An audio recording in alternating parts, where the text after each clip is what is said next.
Assalamualaikum warahmatullahi wabarakatuh. Halo adik-adik kelas 11, bagaimana kabar kalian hari ini? Semoga kalian tetap dalam keadaan sehat dan tetap semangat ya. Baik, jangan lupa sebelum kita memulai pembelajaran, biasakan diri untuk berdoa terlebih dahulu supaya apa yang akan kita pelajari menjadi berkah hingga masa depan nanti. Nah, kali ini Ibu akan mengajak kalian untuk belajar menganalisis dan mengonstruksi teks ceramah. Agar kalian bisa menganalisis dan mengonstruksi teks ceramah dengan baik dan benar, maka kalian perlu memahami terlebih dahulu hakikat teks ceramah, meliputi pengertian maupun ciri khasnya, kemudian isi teks ceramah, struktur teks ceramah, kaidah kebahasaan teks ceramah, dan yang terakhir, langkah-langkah untuk menyusun atau mengonstruksi teks ceramah.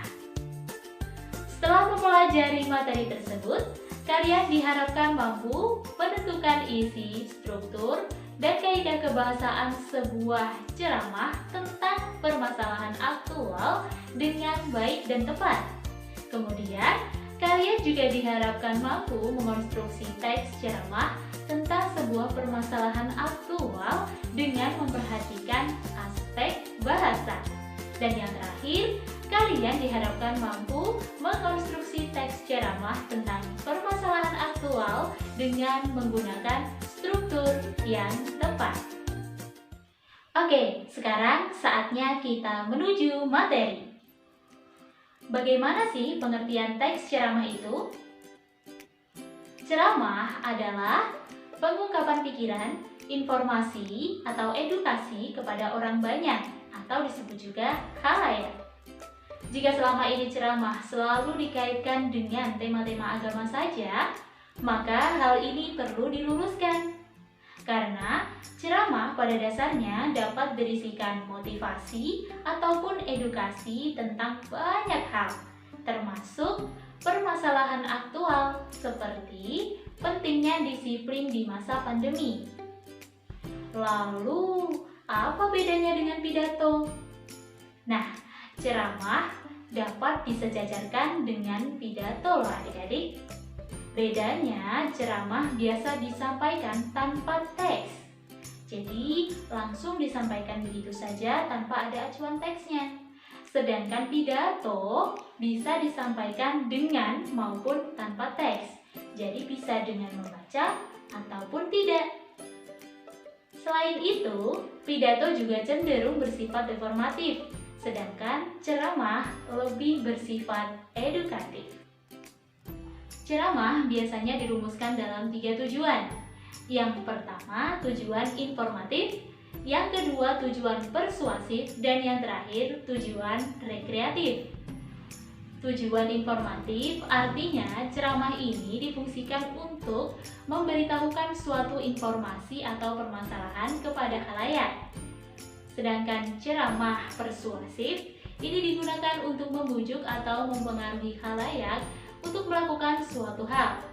Kemudian yang terakhir yaitu ceramah rekreatif. Nah, ceramah rekreatif ini adalah ceramah yang paling sering didengar ya.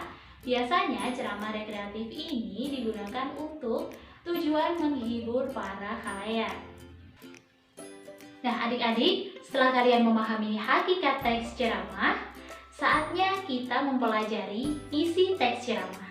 Kira-kira apa sih isi teks ceramah itu? Teks ceramah berisi rangkaian argumen, pokok pembicaraan, bahkan sejumlah tips yang dikemas dalam kalimat-kalimat persuasif pembicara berkaitan dengan tema-tema yang intisarinya dapat diterapkan dalam kehidupan. Berikutnya kita akan membahas tentang struktur dan kaidah kebahasaan teks ceramah. Perlu kita ketahui terlebih dahulu bahwa teks ceramah memiliki struktur yang hampir mirip dengan teks eksposisi.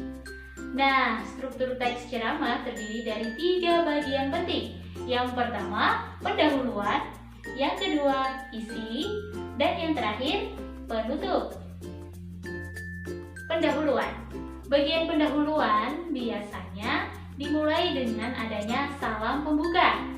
Nah, dalam pendahuluan ini isinya berupa pengenalan isu, masalah, ataupun pandangan pembicara tentang topik yang akan dibahas. Misalnya mengenai permasalahan aktual tentang kedisiplinan di era pandemi. Nah, bagian ini sama dengan isi dalam teks eksposisi yang disebut dengan isu. Kemudian, isi.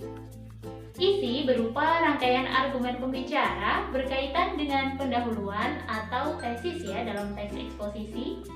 Nah, pada bagian ini dikemukakan pula sejumlah fakta yang memperkuat argumen-argumen dari pembicara tadi.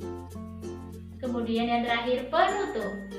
Penutup ini berupa penegasan kembali atas pernyataan-pernyataan sebelumnya dan diakhiri dengan salam penutup. Itulah struktur teks ceramah. Oke, sekarang sudah jelas ya materi tentang struktur. Nah, kita lanjutkan untuk mempelajari kaidah kebahasaan teks ceramah. Kaidah kebahasaan teks ceramah yang perlu kita pahami ada 3 hal. Yang pertama yaitu keefektifan kalimat. Yang kedua adalah penggunaan jenis kata, baik itu kata ganti, kata sambung, kata kerja, kata teknis, maupun kata-kata persuasif. Dan yang terakhir adalah ejaan dan tanda baca.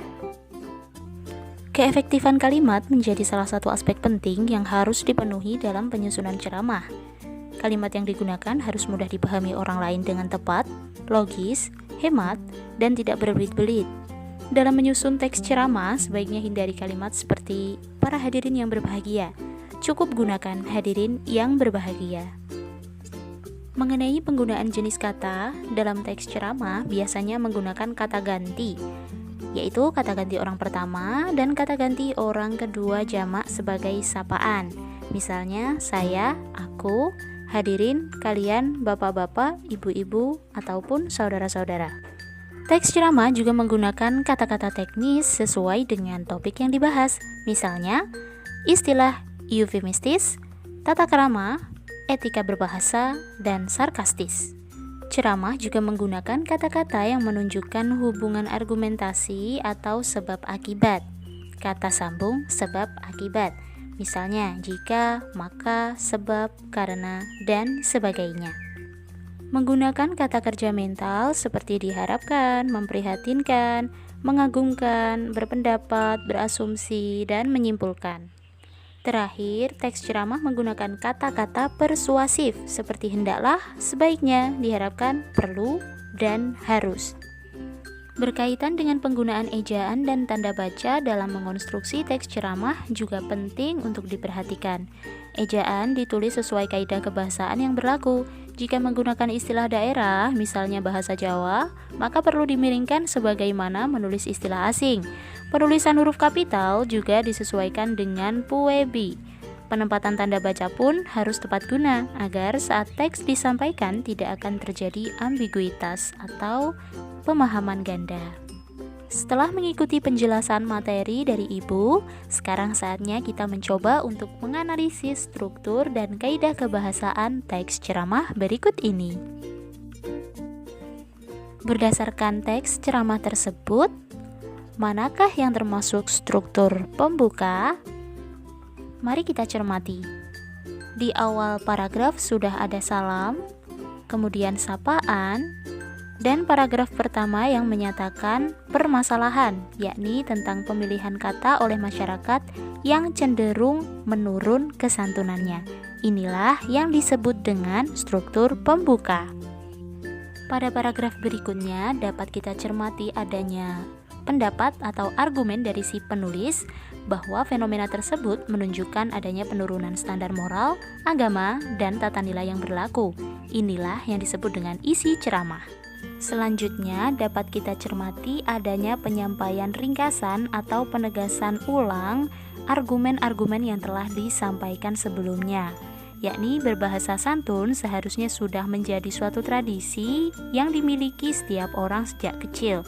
Bahkan di sini ada juga kalimat yang berusaha mempersuasi yakni anak perlu dibina dan dididik berbahasa santun. Terakhir disampaikan salam penutup. Nah, bagian ringkasan dan salam penutup inilah yang disebut dengan penutup. Lalu, bagaimana kaidah kebahasaannya? Coba kita perhatikan. Dalam paragraf pertama dan kedua terdapat kata-kata teknis seperti sarkastis dan kesantunan berbahasa. Nah, bagaimana dengan jenis kata lain? Lalu, bagaimana dengan keefektifan kalimat dan ejaan maupun tanda bacanya? Silahkan tuliskan jawaban kalian di kolom komentar ya. Kelas 11 yang semangatnya tanpa batas. Tidak terasa ya, ternyata kita sudah sampai pada materi yang paling menyenangkan, yaitu mengonstruksi teks ceramah. Kira-kira bagaimana ya cara atau langkah-langkah untuk mengonstruksi teks ceramah itu? Mari kita kupas bersama-sama. Yang pertama, menentukan topik. Topik yang diangkat sebaiknya berkaitan dengan permasalahan aktual, misalnya masalah penerapan protokol kesehatan di masa pandemi. Yang kedua, merumuskan tujuan ceramah. Sebagaimana dalam materi sebelumnya, ceramah dapat bertujuan informatif, persuasif, dan rekreatif. Sesuai topik tadi, misalnya ditentukan tujuan persuasif, maka ceramah akan membahas mengenai cara menjaga kesehatan dengan ajakan untuk mematuhi protokol kesehatan. Tahap selanjutnya yaitu menyusun kerangka ceramah. Kerangka ceramah bermanfaat dalam memudahkan penyusunan karangan sehingga karangan menjadi lebih sistematis dan teratur, menghindari timbulnya pengulangan pembahasan, serta membantu pengumpulan data dan sumber-sumber yang diperlukan. Kerangka ceramah yang baik memiliki ciri-ciri antara lain meliputi 3 bagian pokok yaitu pendahuluan, isi, dan penutup. Maksudnya diungkapkan dengan jelas, setiap bagian hanya memiliki satu gagasan, dan bagian-bagian dalam kerangka ceramah harus tersusun secara logis. Terakhir, menyusun ceramah berdasarkan kerangka. Kerangka yang sudah jadi kemudian dikembangkan menjadi teks yang utuh. Namun bersamaan dengan itu, perlu dilakukan pemahaman dan penghayatan terhadap bahan-bahan yang ada, yakni dengan jalan mengkaji bahan secara kritis, meninjau kelayakan dengan halayak, meninjau bahan yang memungkinkan menimbulkan pro dan kontra, menyusun sistematika bahan ceramah, dan menguasai bahan ceramah berdasarkan jalan pikiran yang logis. Jangan lupa, sistematika dan kebahasaan teks ceramah juga harus dipenuhi dalam mengonstruksi teks ceramah. Ya, bagaimana? Cukup mudah bukan cara mengonstruksinya? Nah, sekarang kalian bisa mengonstruksi teks ceramah secara mandiri dari rumah kalian masing-masing ya. Silahkan kalian mencoba untuk menyusun sebuah teks ceramah tentang permasalahan aktual, lalu unggahlah dalam channel YouTube kalian masing-masing. Jangan lupa, nanti linknya kalian share ya, agar ibu juga bisa melihat. Oke, akhirnya tibalah kita pada penghujung pembelajaran. Semoga apapun yang kita pelajari dapat bermanfaat di kemudian hari. Amin, amin ya robbal alamin. Jangan lupa jaga kesehatan kalian dan tetap semangat belajar ya. Saksikan juga video-video selanjutnya dari Ibu. Akhirul kalam, billahi taufiq wal hidayah. Wassalamualaikum warahmatullahi wabarakatuh.